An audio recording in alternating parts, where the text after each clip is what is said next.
Hello, students. This is Mrs. Miller. I'm actually coming to you from my daughter's bedroom because the neighbors were outside playing, having a good time, but I didn't want us to have that distracting voice as I was reading to you. So I'm going to be doing my read aloud, think alouds in this manner. Okay.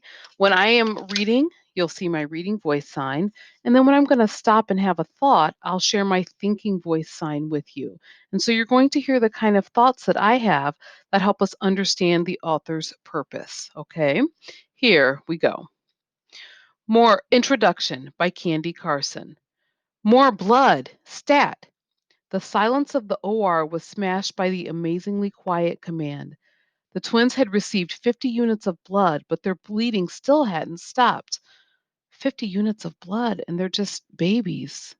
That has to be a lot. I wonder how many units of blood are even in the human body. But I can tell by the way that this is written that they'd already received so much blood and they're bleeding. So that means that they're at risk of bleeding out and dying. There's no more type specific blood, the reply came. We've used it all. As a result of this announcement, a quiet panic erupted throughout the room. Every ounce of the type AB negative blood had been drained from the Johns Hopkins Hospital blood bank. Yet the 7-month-old twin patients who had been joined at the back of their heads since birth needed more blood or they would die without ever having a chance to recuperate. This was their only opportunity, their only chance at normal lives. So my thought earlier was correct. If they didn't get more blood, they would indeed die.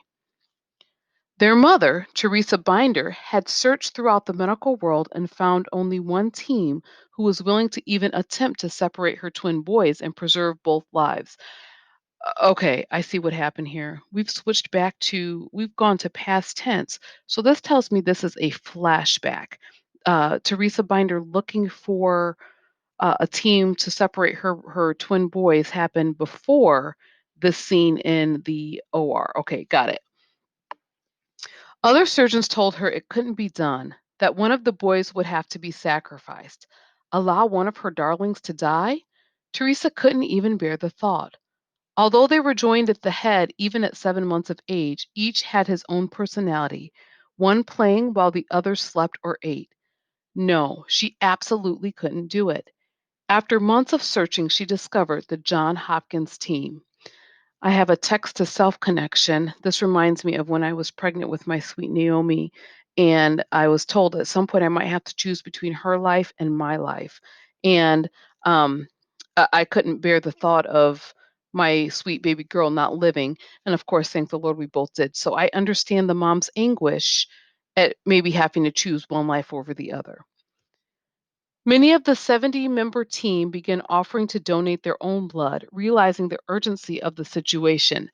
Ah, we had our flashback, but now I see we're back to the scene in the OR.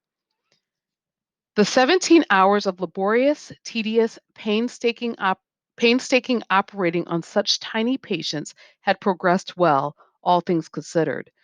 The babies had been successfully anesthetized after only a few hours, a complex procedure because of their shared blood vessels. The preparation for cardiovascular bypass hadn't taken much longer than expected. The 5 months of planning and numerous dress rehearsals had paid off. I wonder how they were able to practice this so often on over these months. Getting to the site of the twins' juncture wasn't particularly difficult for the young, though seasoned neurosurgeons either. But as a result of the cardiovascular bypass procedures, the blood lost its clotting properties. Therefore, every place in the infants' heads that could bleed did bleed. Huh.